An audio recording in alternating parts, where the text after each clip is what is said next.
low-tech backup, a communication book, a binder or something, because there are situations when that high-tech technology would not be available. And maybe that book would be functional for that student to use at home, and it would be appropriate in that situation. So I like to teach my students about the range, and that, you know, it's never about one particular device, but the number of devices or strategies that can support and meet that technology need.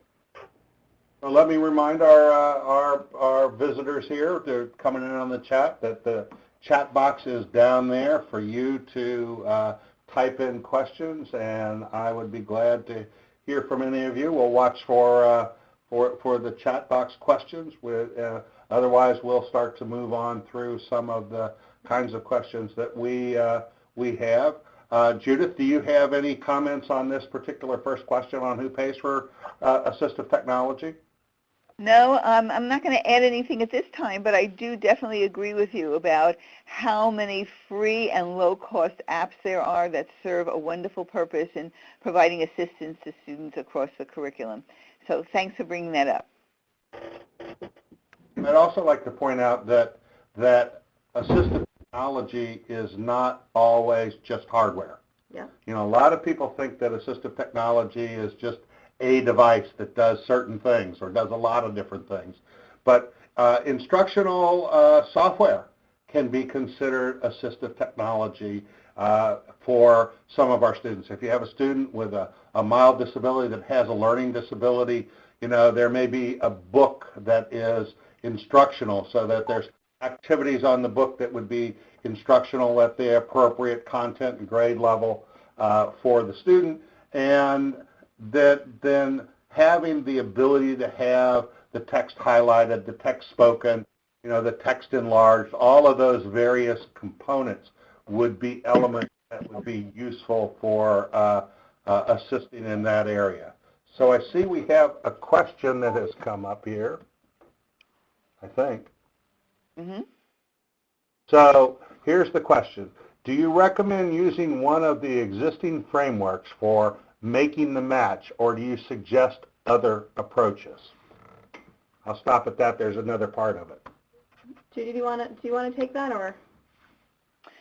Well, when you think about some of the frameworks for making the match, I'm thinking about the SET framework that Joyce Abala has presented often, and that's available online to think about. It's the student, it's the educational setting, it's the teaching and the technology, and I think that that's really critical when you're thinking about making the match. When you think about instructional technology, in the in the fourth lesson in the course, which is titled Access to Learning Powered by Technology, we kind of expand on the SET framework and think about what are the students' needs, what are the curriculum goals, what are the specific teaching objectives, how do you link that to the Common Core standards or state standards that you're using, what's the evidence-based practices, and what's the assessment that's going to be happening. So it's very similar to the SET framework, but I think it expands upon it in some ways. And as long as the teacher is always thinking about the students' needs, individual students, and the students within a classroom, if it's a classroom that's where the student is included, what's the guiding instructional purpose by the standards, what are the best practices, what's the use of technology to support the practices and the student, and how do you think about assessment. So that's another way to be thinking about it, and that's elaborated in Lesson 4. Great. And I think, Mike, there's a second part to this question. Is that correct? Yeah, let me find it here. Okay, so the second part of this question, some AT specialists recommend an individualized match, while others feel that like certain packages of devices or software can meet most needs that teachers have, and then there's less of a steep learning curve. How do we feel about that approach? Well, we might need clarification to make sure I know what packages are. When I think of that, I'm thinking of maybe a program, say like a program like Text Help, that has multiple elements to it. So it has word prediction, a talking dictionary, spell checker, among other things. So that, I think, would be a great tool to support individuals, say, with learning disabilities, because in a wide variety, so Mike's going to talk about this question later about UDL and differentiation, but a tool like that would allow me to support multiple individuals and the different needs that they have. So I might have a student who has a learning disability and they might need that word prediction, but another student with a learning disability might just need that spell checker component. And what's nice about a tool like that is it allows for the flexibility for me to customize it and use it with each individual the way I need, as opposed to buying each one as a specific element. And now with, in my opinion, with the apps, apps are now, little bits of software, so they might only do one thing. So you're more specific when you buy an app than when you buy a larger program that can support multiple needs. And I don't know, has that person added clarification? No, that was Jackie. Okay. I don't know, Judy, if you have anything else to add to that, or? It's certain devices and software that they routinely recommend for school systems are the package, but there's common elements of school packages. In lots of schools, they have approved packages of instructional materials or assistive technology and hardware, and often they are a combination of what the schools can afford to support and maintain, along with they are linked to the curriculum and the standards and the learning objectives that are in their curriculum. So lots of times that would be an element to bring under consideration. However, I would point out that in the end, the law is very clear in terms of you have to make accommodations that are reasonable accommodations. Now, again, not ideal accommodations, but reasonable accommodations to meet the needs of an individual student. So, for example, if the package does not address the needs of a school who has low vision or a child who has low vision, but is a package that, does a lot for kids with moderate and intellectual and learning disabilities, that package doesn't meet the needs of that child with the vision impairment, and so you have to go find something that works for them. Right. I wanted to add something, Mike, and Marcy. I wanted to add the factor about access to the technology and devices, in terms of there are many schools across the country that still have computer labs that rely on that. There are schools that have laptops that are rolled into classrooms. There are schools where every student has a tablet. There are schools where it's bring your own device. And so based on what there is access to, that has an impact on the use of packages in terms of how often, the frequency, the total accessibility to different parts of packages based on the needs of students. So that always comes into play in terms of what is the access to the technology and the devices. That's correct. And, schools, everybody has a tendency to have inertia. And the second part of this question that they asked, one problem with the approach is that school systems tend to stick with the same items even when new things become available. I mean, we all are faced with inertia and learning curves, and it is important for us to be able to keep at sort of the bleeding edge of these technologies if they are better and more reasonable for children. Well, it also goes to the part of the question about training teachers, the professional development that supports the effective use of the technology, of any packages, of any apps, and there's a learning curve there, and there's the expanded until people have a chance to learn about it, until they have a chance to try it, until they have a chance to improve what they're doing. So there are many things that come into play in terms of how quickly people can be adopting new technologies. Correct. So we have another question that's just come up here. After a student qualifies for AT in their IEP, when will their needs be assessed again? At the beginning of the next school year? How often will it happen? That's an interesting question. I don't know, Judy, if you want to comment on that, you'd like me to comment on that? Why don't you go ahead? Sure, Okay. Marcy. So I'm hoping this question comes from our second lesson, which is the AT and the IEP. So in that lesson, we talk about the IEP process, and oftentimes assistive technology is part of the IEP.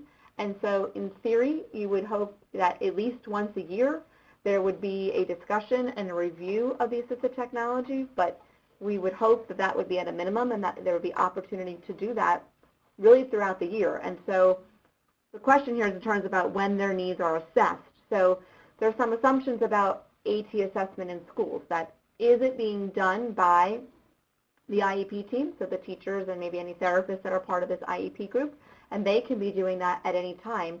And related to one of the questions about how do I know AT is working, that's one of those things that I need to be in constant monitoring of, that I need to be taking data on and looking at a piece of technology and deciding what are the factors that I need to consider to show if this device or this strategy is working, and I need to take data on that and monitor that. So ideally, we would want that student assessed continuously, because part of the AT assessment model is to recommend trial and come back, make recommendations and adjustments. But I know that doesn't always happen in schools, and that many schools may rely on a quote-unquote AT specialist, and that AT specialist might have many, many, many students on their caseload, and that AT specialist might visit your classroom once, maybe twice a year.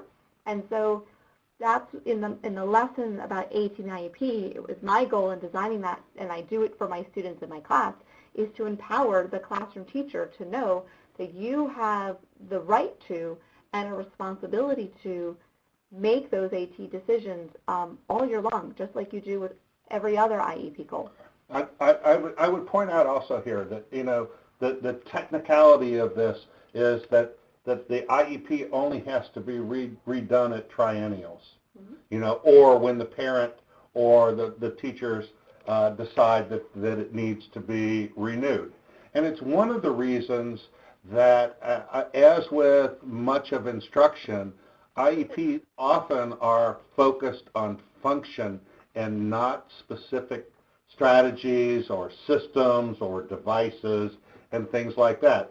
So the AT and the IEP is that, this child needs to have highlighted and spoken text, not this child needs to have access to text help or read out loud or one of those things, because what we see is that this is a rapidly evolving field, and the technology, maybe down the pike where you have a $2.99 solution that happens halfway through the kid's triennial IEP, and it's exactly what they need. Well, if you've written in a $500 package to the IEP, you can't change it unless you change the IEP. If you've written in the functionality, then you can do it easily. Right, and most school systems, that's how they would like an IEP written, but as what we talk about and teach and train is to do exactly what Mike said, because it's the responsible thing to do, because you don't know what the technology will be. It changes so rapidly. Right. So it looks like there's another good question for both of you to be answering about that Elise Brand put up there in terms of the technology does it have to be dedicated AT in order to be considered funded, or can it be mainstream consumer ed tech to be recommended if it meets the needs of the student? I'm going to turn that back to you. Do you think, could you both take a stab at that? Well, the definition of assistive technology that came out of the Tech Act in 1988, it can be any device system, whether it's customized commercially off the shelf or modified to meet the needs of the individuals. So it doesn't have to be dedicated AT, and often the mainstream or consumer educational technology is going to be better, because the other thing that we see is that the kids don't want to be separated out by having a unique device. Mm-hmm. So this is one of the reasons that iPads are so popular in assistive technology today, because every kid has an iPad. Every kid wants an iPad. Well, every kid wants an iPad, and so they're in the norm, and it's their apps that are different rather than the device that they're using. And it's that flexibility that really allows for differentiation in the classroom, that really allows the teacher to pinpoint what a student needs and to meet that needs. Although if you walk into a classroom, everyone is engaged, but they're using something that's relevant for them. I think that gets us into the question about the difference between UDL, Universal Design for Learning, and AT. That's Mike's question. Yeah, I mean, I run into this all the time, is the difference between what is universal design and what is assistive technology. And I basically classify this in terms of universal design for learning is the conceptual framework and instructional design that was put into these devices or software packages or learning packages from the very beginning to meet the multiple needs of different populations of students. You know, so as you're developing a reading program or app, you know, can it be enlarged to meet the needs of a child who has low vision? You know, can it speak so that the child who is blind or the child who has a learning disability and can't read can listen to what it is? You know, does it have the ability to get rid of distracting elements in the reading kinds of things such as pictures? Are the pictures described? Those are all the design elements in terms of what the materials were developed for. The other element that we're starting to see is that, you know, a lot of people, teachers in special ed, have differentiated instruction since the beginning of time. They've made modifications to devices, to instruction and things. Those, to me, all fall under the label of assistive technology because they are modifications or they're customizations. Okay, and so they are assistive technology and differentiated, and that's focused on the individual case you're looking at, rather than trying to design something that has all of these bells and whistles and all of the different kinds of things so that a teacher can select what works for an individual student. And they've got, you know, 10 students in their classes. They have 10 students using the same piece of software, but each one of them has differentiated it according to what's available and what was universally designed when that material was put into place. You know, I always find it very helpful to go back to the three main principles of universal design for learning, about how you ensure that you are providing students who are with any classroom, within any setting, have very diverse abilities and needs, how you provide them with multiple means to express what they know. Is it in speaking? Is it in writing? Is it in drawing? Is it whatever way that they can express their knowledge? And all the different ways that you can represent knowledge for them. Are they reading it? Are they listening to it? Are they interacting with peers about it? And all the different ways to engage them. And I always, find that helpful in thinking about the technology tools, the apps, the whatever it is that's being chosen, to think about how that really opens the door to the expression and the representation and the engagement. And so that helps me when I think about universal design for learning. So I don't see any more questions up there right now. Somebody was typing. Oh, wait a minute. We got something coming up here right now. All right. What is the relationship between AT, education technology, and UDL? How do all these pieces work together? That's a big question. Go ahead, Judy. Well, I guess I feel that in any situation where you have multiple students and the teacher is thinking about differentiating instruction and thinking about those three principles of universal design for learning, the teacher is using a range of tools. If that student needs assistive technology tools, if it's more educational technology, but it's how you're always thinking about choosing the best tools to meet your instructional goals that really respond to what that student's profile of abilities and needs would be. So I think that they all do work together, and it depends on your settings, what you have available, but always about what it is that you want students to know and be able to do, and how you give them how you provide all of those different ways to access the learning that's happening in a classroom, in a setting, wherever it may be. Do you want to go on and explain a little more from your perspective? Sure. Sure. Ideally, all educational technology that comes into the marketplace right now should be designed with universal design for learning principles. The truth of the matter is that is not the case in most situations, but in some, okay? So the universal design should be a foundational framework for designing educational technology. Now, on the flip side of that, assistive technology is designed to be able to interact with educational technology, that whether it was designed with UDL principles or not, and convert it or modify it so that it is usable by the person that has the disabilities. So, you have a website, for example, that has all sorts of features.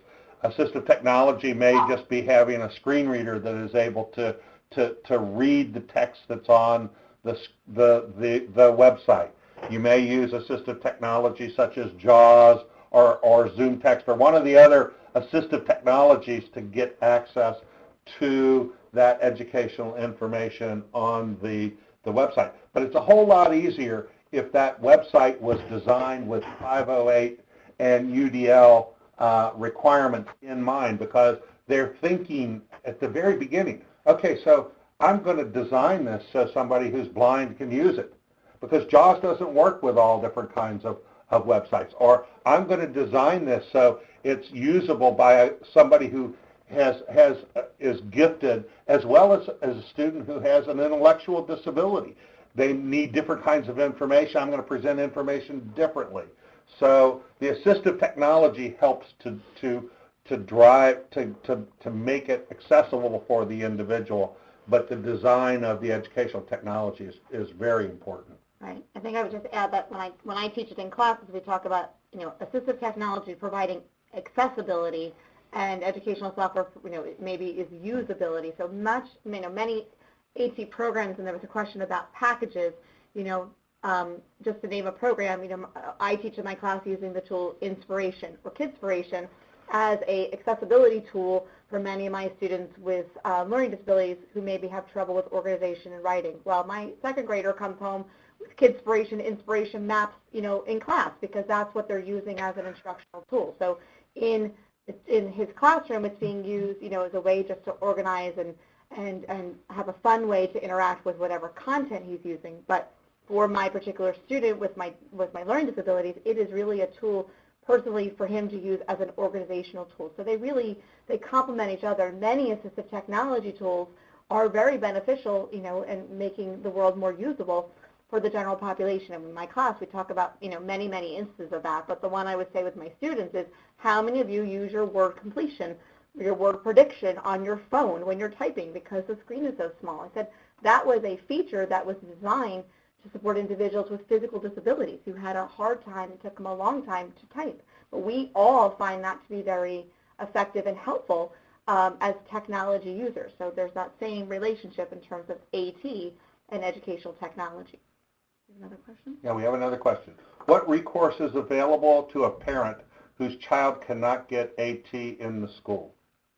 Okay. It is my understanding, and I need someone else to tell me if I'm incorrect, that parents are allowed to request an independent evaluation as part of the IEP process, as part of due process.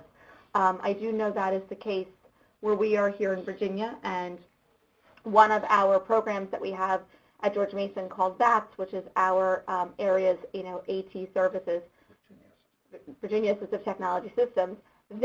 We are excuse me, we are often called in to do that independent evaluation. And actually, that is called as much by the school systems to do that as it is by parents. While we happen to sit in the middle of a school system with Fairfax County that has more AT specialists than any other county in the nation, the more rural counties often don't have AT specialist on staff, or they've left because they're in demand to do other things. And so we find that our VATS program is called in by the school system probably nearly as often as it is by the parents. Right. Sometimes that's because of a dispute, but sometimes, as you'll see in the lesson too, I have that diagram about what is the AT team's responsibility. They sometimes don't know. You might have a student who has a complicated medical need, a communication need, where you as a group are not sure what to do, and that is also, you have an opportunity as a team to call in for an external evaluation as well. And Jackie says that's true, but if the independent assessment agrees with the school assessment, the parents may be required to pay for the second opinion.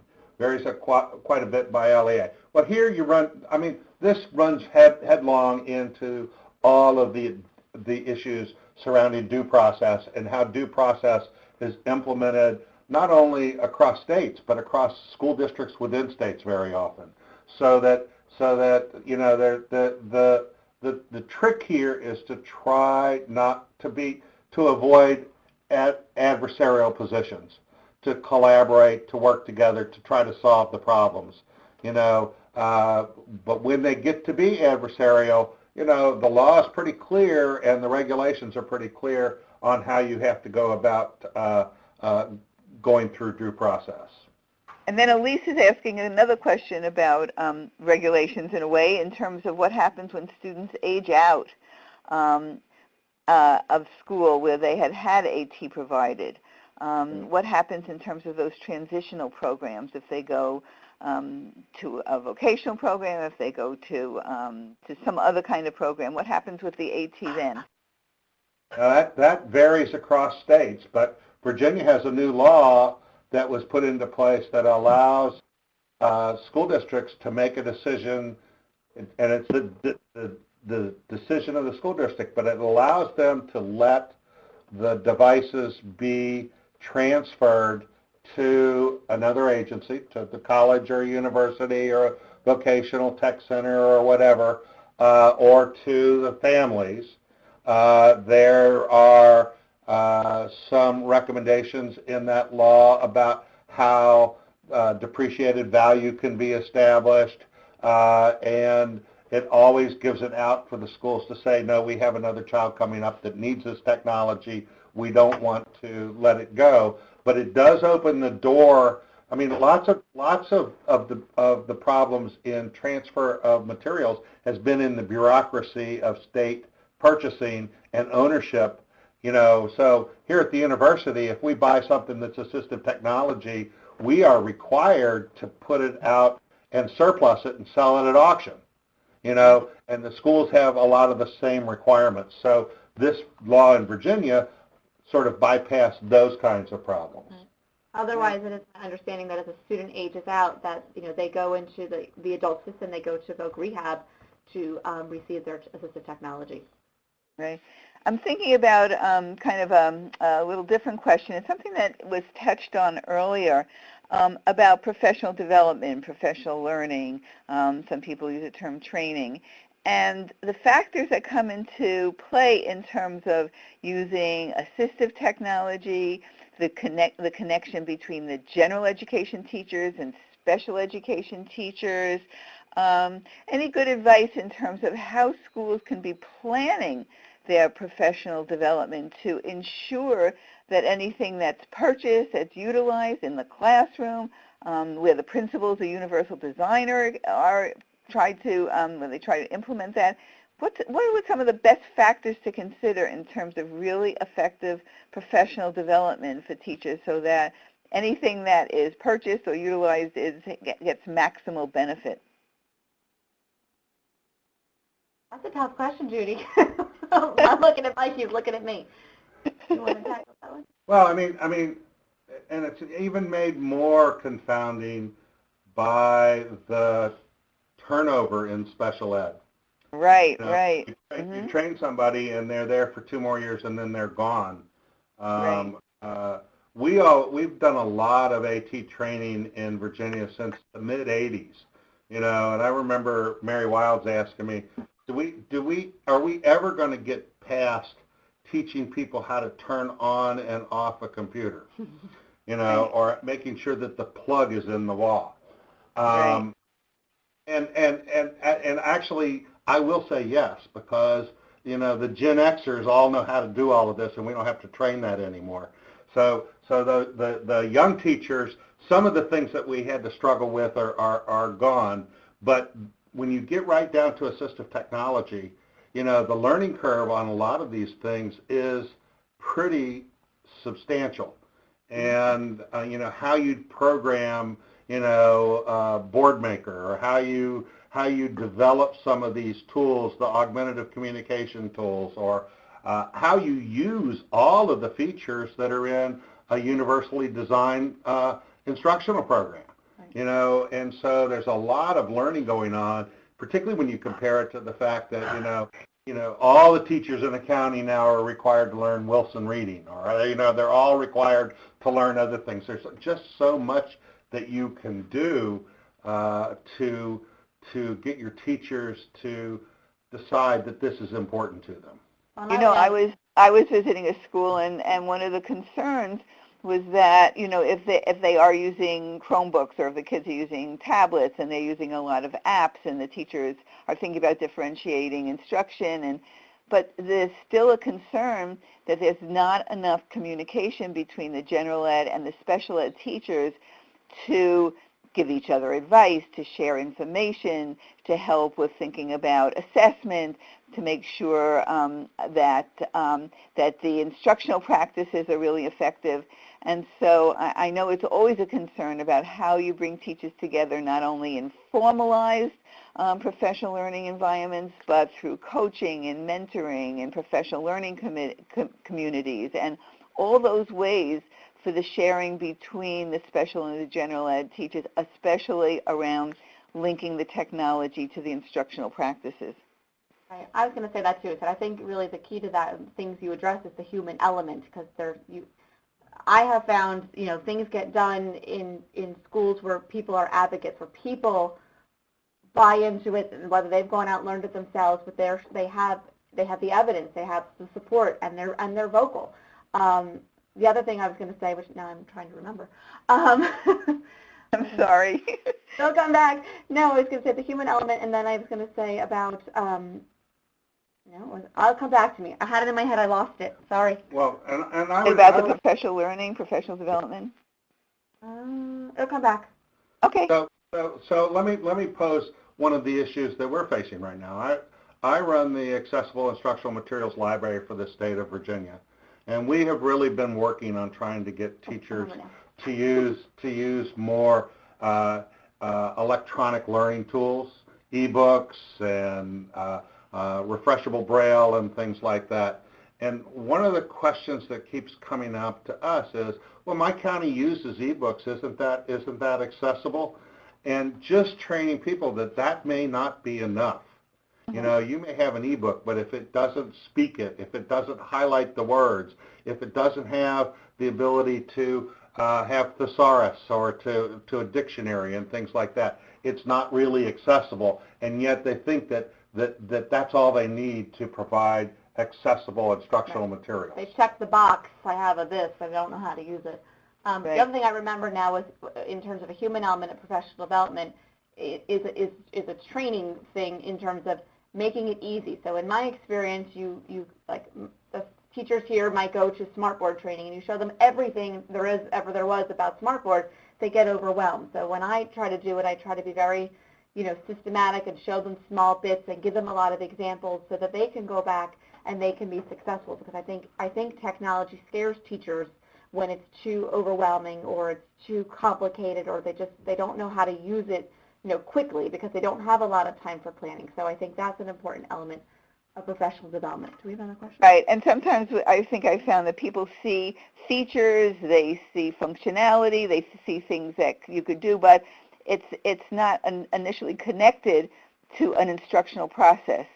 So it's more of seeing the technology in isolation, as opposed to really linking it back to, well, when I'm really focusing on reading comprehension of informational text, and we're focusing on close reading of a social studies text, then what are the features of this technology that I could take advantage of? So I've seen many situations where people get excited about something that's cool, but then it's not connected enough to what's happening instructionally that could really support the student at that time.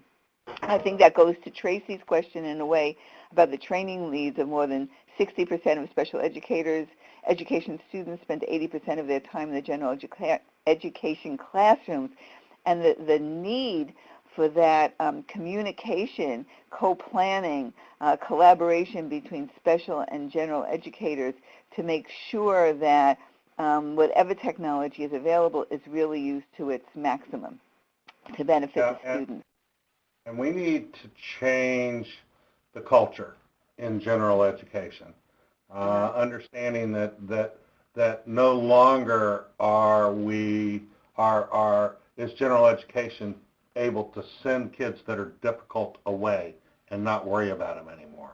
Now, Right. I do think teacher accountability and school accountability has done a tremendous amount to do that, but we still hear the stories. You know, I heard a story when I was at CEC last week about a student who was in an AP class, and that student had a disability, and the response by the teacher was, hey, you know, nobody gets accommodations in this classroom. If you're smart enough to take the AP class, you don't need accommodations. We're not going to provide any. Mm-hmm. Right. You know, we have to change that culture. Absolutely. Well, I'm looking at the time, and it really has gone very, very quickly. Is there one more question that we want to get answered before we close up our chat room here? Anything else? Any burning issues? This has been so informative, and we hope that it has spurred you on to take the AT101 course that's being offered. You can see the link there on the screen. It's www.ctinstitute.org, and you'll find the module in the Learning Center. We encourage you to go there, and also if you have questions as you take the course, please post them in the forum or send the questions to us, and we will make sure that our experts answer your questions. You can send them directly to ctd@fhi360.org. And on that note, it's 3:45. We thank you so much for attending and look forward to seeing you online. Take good care. Bye-bye. Thank you. Thank you. Bye-bye. Thanks, Judy. Thanks, Mike. Thanks, Marcy. And thank you all.